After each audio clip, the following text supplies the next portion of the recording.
Voici quelques signes que l'on peut faire avec les plus jeunes, même des bébés, pour faciliter l'expression et du coup limiter la frustration et les problèmes d'émotion. Donc on va commencer par les besoins qui sont tout bêtes, c'est des signes que vous connaissez. J'ai faim, je veux boire, ou alors de l'eau. Souvent les plus petits, ils arrivent plus facilement à faire de l'eau. Le bibi, alors normalement c'est comme ça, mais le bibi, vous avez pour celles qui allaitent le tété.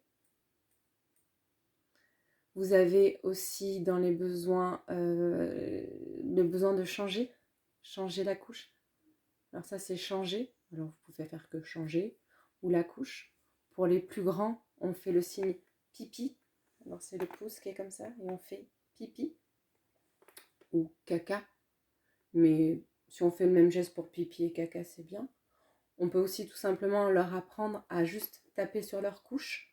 Voilà, comme ça ils se situent à la fois à l'endroit et le moment. Je pense aux plus grands qui vont être dans l'acquisition de la propreté, mais qui sont des fois entre deux sur le langage. Ils peuvent déjà commencer à le dire. J'ai mal. J'ai mal. Voilà, on tourne les pouces. Après, vous avez aussi donc je suis triste ou je suis triste. Alors, il faut avoir un peu l'expression de visage. Vous avez je suis en colère. Le gorille. D'accord.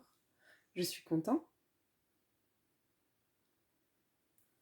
Et je crois que pour les petits mots qui peuvent faciliter le quotidien, dans un premier temps, ça suffit.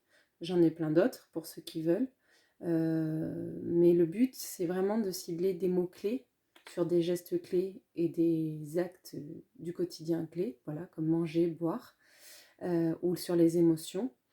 Et puis que l'enfant il fasse juste ce signe-là en plus de ce qu'il va verbaliser, parce que souvent il balbutie,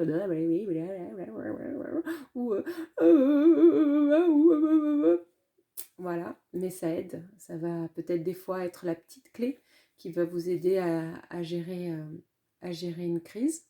Et ce qui est important, c'est qu'à chaque fois que vous faites le geste, enfin ou les gestes, il y a une expression.